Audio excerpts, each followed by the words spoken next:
A retired Marine discovers his lost canine German Shepherd clinging to life in a garbage dump, leading to an emotional reunion that moves a nation. What happens next is a testament to loyalty, courage, and the unbreakable bond between a soldier and his dog. Don't miss this incredible journey of healing. Before you scroll away, people watch my videos every day, they enjoy them, but it's like the subscribe button is their enemy. Come on, hit that subscribe button. It's free, and you'll get a heartfelt blessing. The morning fog was thick over the edge of Redwood County, curling through the quiet hills like old memories. To most, the old road by the abandoned rail yard meant nothing. But to Tom Scrooge, where silence lingered with the kind of weight only soldiers carried. The retired Marine had lived alone on the outskirts of town since the war ended, and his uniform was hung for the last time. Thomas wasn't bitter, just quiet. After 3 tours overseas, 2 shattered ribs, and a long list of ghosts with names he no longer spoke, solitude wasn't loneliness, it was peace. His closest friend had always been his canine partner, Axel, a sharp-eyed, jet-black German Shepherd who had saved his life more times than Thomas could count. Together, they'd faced insurgents, explosives, ambushes, and those moments in between when only breath and heartbeat reminded them they were still alive. But that was 6 years ago. Axel had been reassigned after Thomas's honorable discharge, something the Marine had reluctantly accepted. Regulations were regulations. The dog had work left in him, they said. But 2 years later, Thomas received the letter. Missing in action. Presumed dead. No details, no recovery, no closure, just a folded paper and the ache of absence. So he built a cabin. He planted vegetables. He fixed a rusting truck. He never got another dog. Until the morning his truck broke down just outside the city landfill.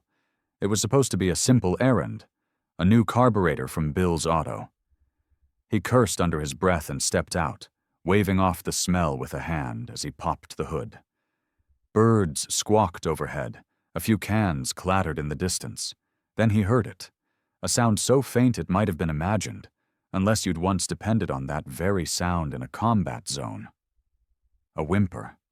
Ragged, software familiar. He stood still, eyes narrowing, trained ears filtering through the chaos of the dump's background noise. There it was again. A low cry, like pain wrapped in fatigue. He followed it instinctively, feet crunching over glass and twisted metal, stepping deeper into the gnarled mess of the garbage dump. And then he saw him. Clinging to the edge of an overturned shopping cart beneath a torn tarp, half hidden in a nest of old wires and broken appliances, was a dog. Not just any dog. The eyes were the same, piercing, intelligent, but dulled by pain. A deep scar now ran above the left brow. The once proud chest heaved with effort. His back leg hung awkwardly, but even mangled and thin, the dog lifted his head when he saw Thomas, his ears twitching, his body straining as if to believe what his eyes were seeing. "Axel?" Thomas whispered, voice cracking like old wood. The shepherd didn't bark. He didn't lunge. He simply let out a soft cry, a sound Thomas had only heard once before, the day Axel had found him pinned under rubble, bleeding out, refusing to leave his side. The Marine dropped to his knees, heart pounding, hands trembling. "Easy, buddy. It's me. It's Tom." The shepherd inched forward, paw over paw, dragging himself until his head rested against the toe of Thomas's boot. The old soldier reached out, gently stroking the dirt-caked fur behind Axel's ear. How are you still alive?" he murmured, barely believing. But Axel didn't answer with sound. He didn't have to. His breathing calmed, his eyes closed, and in that moment nothing else mattered. Not the years, not the pain, not the loss. He was home. Thomas scooped Axel into his arms, carefully, the way you carry something sacred. He didn't care that the dog smelled like motor oil and rust. He didn't care that people in the auto shop parking lot stared. He held his partner as if he was the most important thing in the world. Because he was. The vet's office wasn't expecting a Marine to barge in holding a three-legged, emaciated German Shepherd. But Dr. Hannah Reyes, who'd served 2 years in Afghanistan as a field medic, didn't ask questions. She just looked Thomas in the eye and nodded. "I'll do everything I can." Axel's injuries were extensive: fractured leg, infected wounds, malnourishment. But he was stable. And he never took his eyes off Thomas during the entire exam. Over the next week, word started to spread. The local paper ran a story: retired Marine reunites with lost canine partner at dump site. And people took notice. First came the neighbors with canned food. Then school kids sent hand-drawn cards. Some just wrote, "Thank you, Axel," in crayon. But Thomas didn't care about the attention. He sat by Axel's kennel every night, whispering memories they hadn't shared in years. The firefight in Mosul. The time Axel sniffed out a buried IED just in time. The look they gave each other before every mission. No fear, just trust. Dr. Reyes was astonished at Axel's will to heal. "I've never seen an animal fight like this," she said. Thomas just nodded. That's who he is. That's who he's always been. Still, questions remained. How did Axel survive? Who left him there? And why had the military never recovered his body if he'd gone missing? But for now, all Thomas knew was that his best friend had found his way back, clinging to life, to memory, to something more powerful than orders or distance: loyalty. And deep down, Thomas felt it too. This wasn't the end of their story. It was the beginning of something much bigger. Axel's recovery was slow, but steady. Dr. Reyes had managed to save his leg, though he would always walk with a limp. The infection was under control. The weight was returning little by little, and the dull haze in his eyes began to lift, replaced by the same alertness Thomas remembered from the desert, the villages, the shattered buildings they'd once patrolled side by side. Each day, Thomas came early and left late.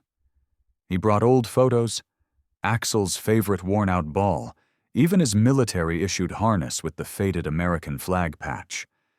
And as Axel sniffed it for the first time in years, a visible tremor ran through his body.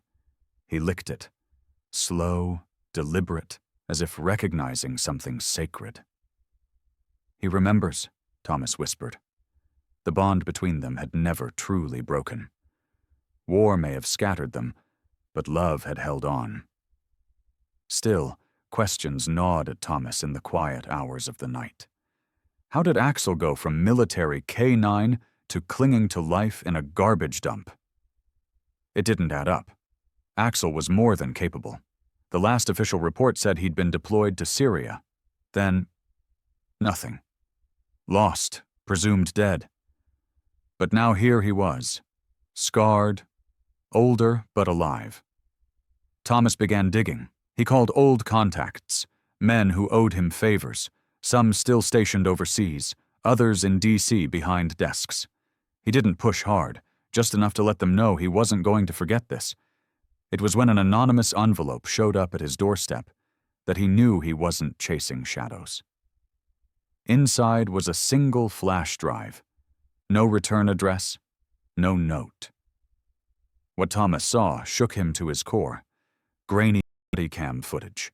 Axel, identifiable by his harness, rushing into a collapsed compound in Syria. Gunfire, dust, screams. Then an explosion. The camera fell. Darkness, but in the static afterward, Thomas saw it. Axel limping from the debris, dragging a wounded soldier by the collar toward cover. Alone, bleeding, fighting, and then cut. The file ended.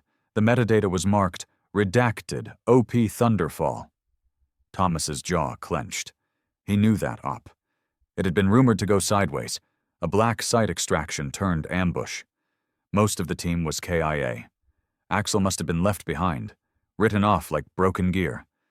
But Axel hadn't died. He'd survived. Alone. Somehow made it out. And someone, maybe a contractor, maybe a civilian, had brought him stateside only to dump him like trash once he became a burden. The thought made Thomas's blood boil. Axel was not disposable. He was a hero. Thomas stood outside the clinic that evening, the sky bruised with purple clouds. He looked through the glass at Axel sleeping peacefully for the first time in weeks. "I don't know who left you," he murmured, "but I'm going to find out. And when I do, they'll wish they never met either one of us." Word continued to spread, this time faster. The footage leaked online, somehow, and veterans across the country took notice. Social media lit up with hashtags like #Justice for Axel and #Forgotten, but not lost. Military blogs picked up the story. Then the national media came calling. CNN, NBC, even small-town stations from thousands of miles away. Everyone wanted to know how a war hero ended up in a garbage dump. But Thomas wasn't interested in interviews. He only agreed to one, with a soft-spoken journalist named Rachel Lane, whose father had served in Vietnam. She didn't ask exploitative questions. She simply sat on the porch of Thomas's cabin with a notepad and a quiet respect that made him feel like he wasn't being turned into a headline. "I just want people to remember what it means to serve," Thomas told her, "and what it means to be forgotten." Axel sat beside him, tail thumping weakly, muzzle resting on Thomas's boot. Rachel nodded, voice gentle. "What do you hope happens now?" Thomas looked at his partner. "I want answers. I want justice. But more than anything, I want him to know he's not alone anymore." The article Rachel wrote went viral. She called it "One Final Mission, a Marine and his dog reunited by fate." Donations poured in. Messages from other handlers who had lost their canine partners. Soldiers who said they cried reading it. Families who had no idea what happened to military dogs after combat. Axel became a symbol, not just of loyalty, but of resilience. And through it all, Thomas kept to the only mission that mattered: healing. He installed ramps around the cabin, built a soft bed corner by the fireplace. Every morning they walked the property slowly, Axel sniffing the trees, ears twitching at the sound of squirrels, the limp in his leg a quiet testament to what he'd endured. At night they sat in silence, man and dog, warrior and ghost, watching the stars rise above the forest. But justice was still calling. And Thomas had just received a name. Someone involved in OP Thunderfall. A former private contractor named Derek Moss, recently arrested for weapons trafficking in Arizona. Rumor had it he'd run extractions for profit during the war. And according to the intel Thomas dug up, he had ties to a shady logistics company that had repatriated non-essential assets from Syria, including animals. The pieces were coming together. Axel hadn't just been abandoned. He'd been trafficked, sold, discarded when his injuries became inconvenient. Thomas felt the rage rise like fire in his gut. He picked up Axel's harness, ran his hand over the patch.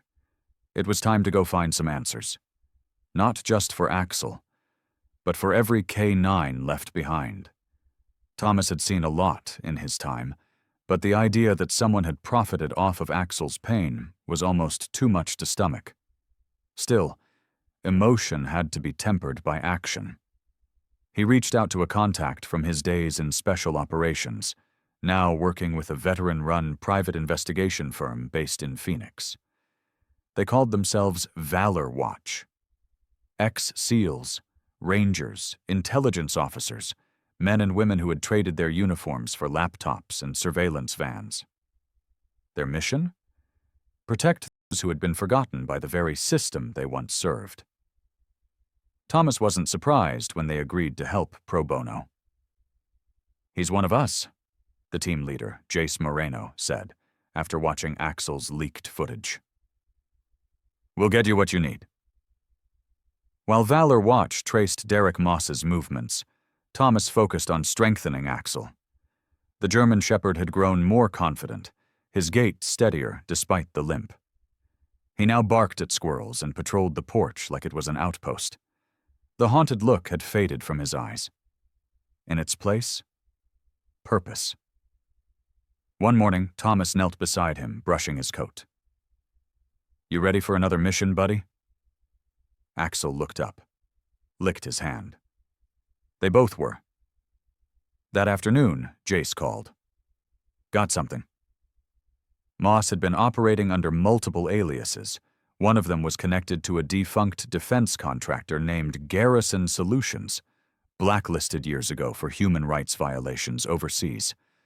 Their records were murky, but one invoice stood out. A shipment marked biological assistive units, rerouted from a military compound in Syria to a warehouse in Nevada. Animals, specifically dogs. The warehouse had since been sold, but not before someone dumped its inventory to avoid liability. Jace sent Thomas the address and an ominous warning. "If you're going, don't go in alone." But Thomas had no intention of waiting. He loaded Axel into the truck, brought extra water, and packed his sidearm. Not to start trouble, but in case he found the kind that didn't listen to reason. The road stretched across the desert, heat shimmering in waves off the asphalt. Thomas drove in silence, only breaking it to glance at Axel in the rearview mirror. "We're not letting this go."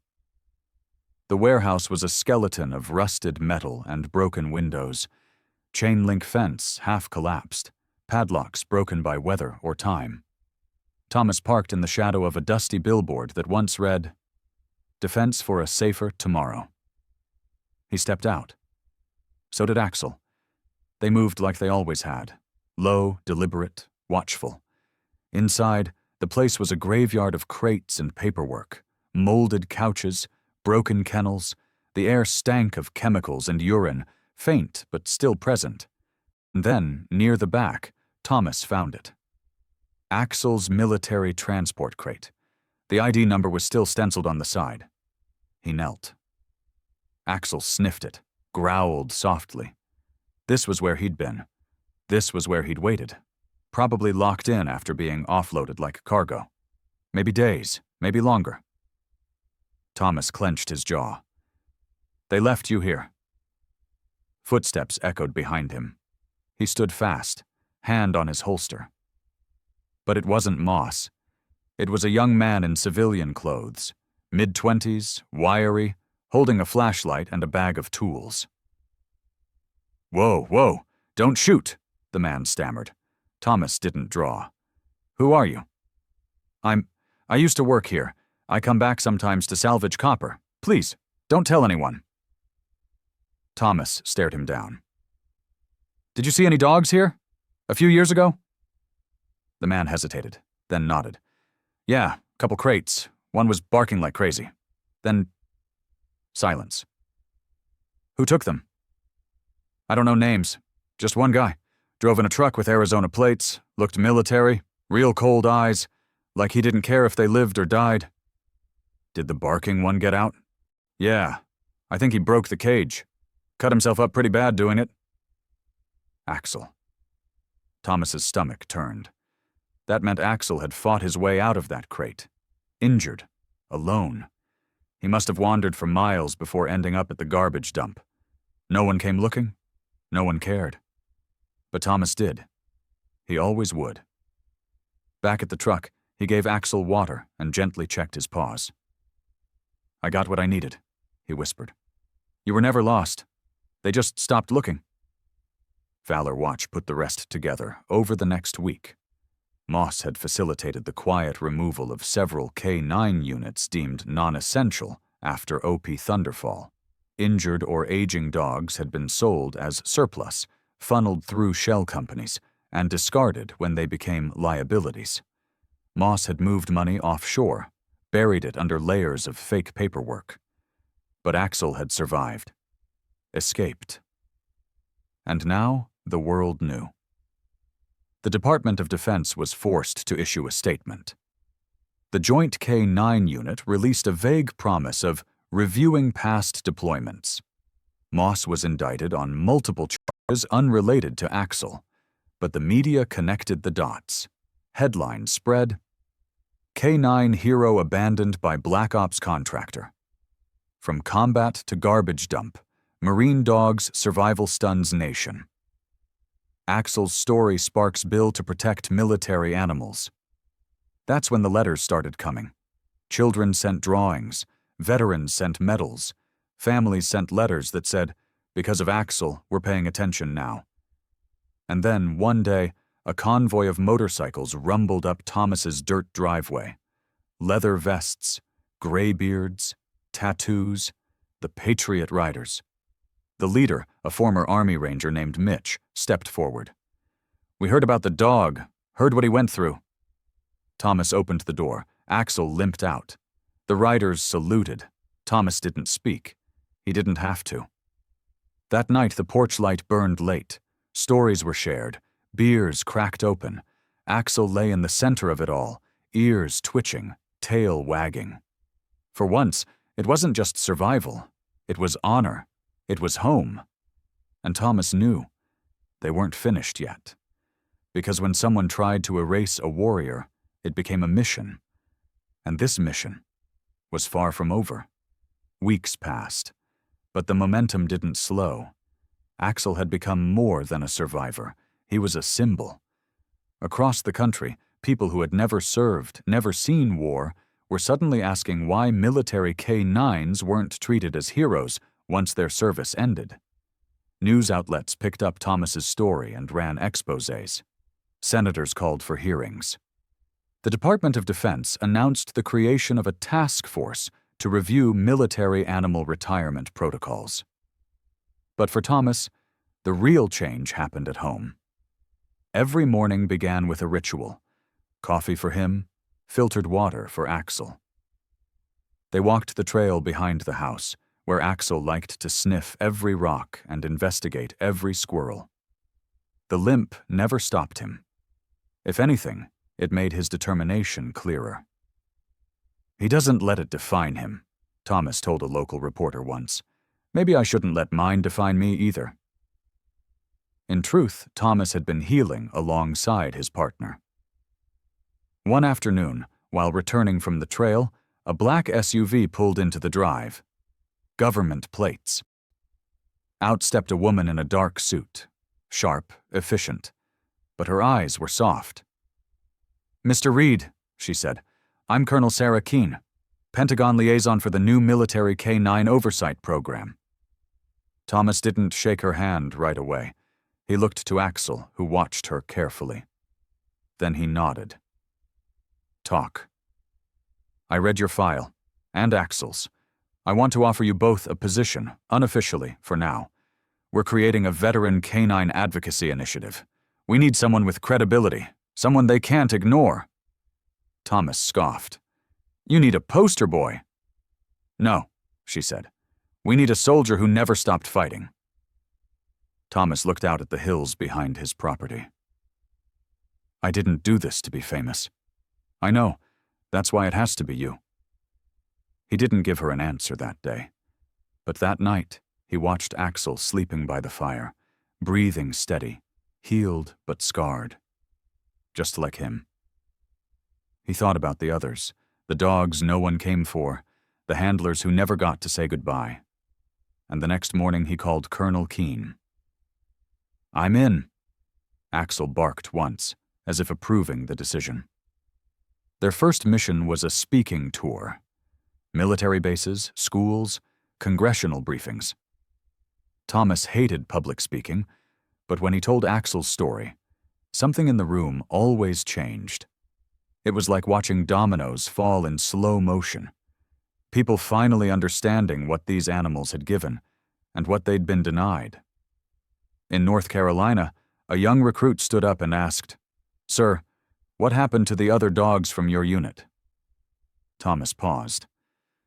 "We don't know," he admitted, "but we're going to find out." That answer sparked something.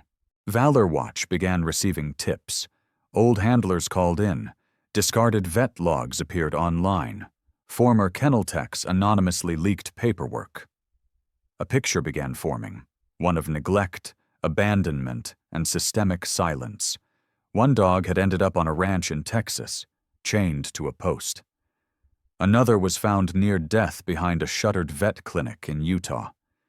Each one was a fragment of the truth.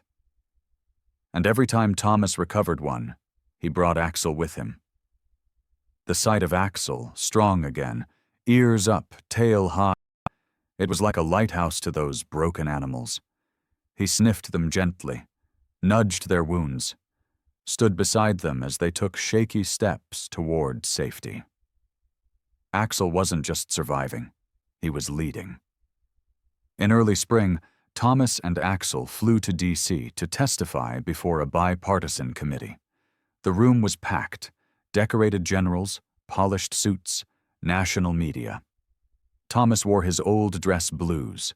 Axel wore a new harness with the words, "Warrior, not equipment," stitched across the sides. When Thomas spoke, his voice didn't shake. "I served 3 tours, saw friends die, but the one who always came back with me, Axel, was never issued a medal, never welcomed home. He ended up in a garbage dump." A murmur rippled through the room. "Ladies and gentlemen," he continued, "we don't leave our own behind. That includes them." When he finished, the room stood. Every single person. Later that night, Thomas sat on the steps of the Lincoln Memorial, watching the moon rise. Axel sat beside him, calm and alert. "You did good today, partner," Thomas whispered. Axel rested his head on Thomas's knee. In the weeks that followed, the government introduced the Military K-9 Retirement Act, guaranteeing all service dogs full medical care, immediate repatriation, and, when possible, reunion with their handlers. It was dubbed Axel's Law. That summer, Thomas opened a sanctuary on his land, Honor Hill. With donations pouring in and the backing of Valor Watch and Colonel Keene, the facility quickly filled with rescued K-9s, retired, injured, abandoned. Some were blind, some had missing limbs, but they were alive, safe, loved. Axel patrolled the grounds like a general inspecting his troops. Every dog seemed to sense what he'd been through. They followed him, trusted him. And Thomas? He found purpose again. Honor Hill wasn't just a shelter. It was a second chance. For them, for him. Then, one August morning, while checking the fencing, Thomas spotted something strange near the edge of the property. A shadow, hunched, watching. Axel froze, ears perked. Thomas followed his gaze and saw a figure stepping from behind the trees. A man, ragged clothes, beard matted, and next to him, a German shepherd, emaciated, limping. The man raised a trembling hand. You're the one from the news, the Marine with the dog." Thomas approached cautiously. Axel didn't growl. He stared. The man lowered his head. "This one's name is Ghost. Found him by the highway. Saw your story on an old gas station TV. Walked 50 miles to get here." Thomas looked at Ghost. The dog's eyes met his, and in them Thomas saw something familiar. Pain, hope, a question. Without hesitation, Thomas opened the gate. "You're home now." Axel trotted over, nose to nose with Ghost. They stood there a long moment, and just like that, another lost soul was found. The months that followed were a whirlwind. Thomas, now fully committed to his new mission, worked tirelessly to ensure that every K-9, like Axel, found the peace they deserved. His life had become about more than the past, more than the trauma and loss he had experienced. It was about giving the dogs a future. Honor Hill was thriving, and so was Thomas's bond with Axel. The dogs under their care were not just recovering physically, they were healing emotionally too. The place had become a sanctuary, not only for the animals but for the people who walked through its gates, veterans, families, and volunteers who saw themselves in these dogs. One afternoon, a news crew arrived to interview Thomas and cover the success of Honor Hill. They captured the dogs playing in the field, running toward their new homes, and Axel standing proudly by Thomas's side. It was a testament to what had been achieved, how far they had come. As the cameras clicked and reporters jotted down notes, one question stopped Thomas in his tracks. "Do you think the law, Axel's law, is enough?" the reporter asked. Thomas glanced down at Axel, who was resting beside him, his eyes still full of life despite the battles he'd faced. "No," Thomas replied, voice steady but filled with conviction. "It's a start, but there's so much more to do. Every dog, every handler, every person who's served deserves better." Axel stood up, nudging Thomas's hand with his nose, as if to remind him of their journey together. "We'll keep fighting," Thomas said, smiling at the camera, but his words were meant for more than just the audience. "Because they deserve it, all of them." The reporter nodded, understanding the weight behind the statement. The crew packed up, but the message had already been delivered loud and clear. That night, as Thomas sat by the fire with Axel lying beside him, he reflected on the road they'd traveled. The loss, the struggle, the redemption, and most of all, the incredible bond he had with this dog. His partner, his brother. "Together," Thomas whispered to Axel, "we've changed everything."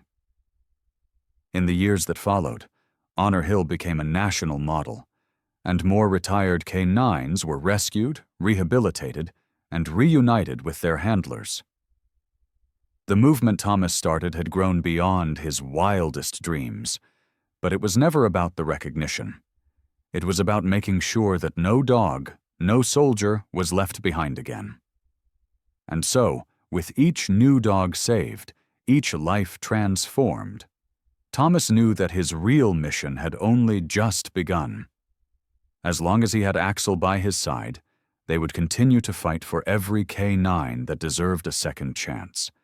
Together, they had proven one simple truth: true heroes never stop fighting, for each other and for those who can't fight for themselves.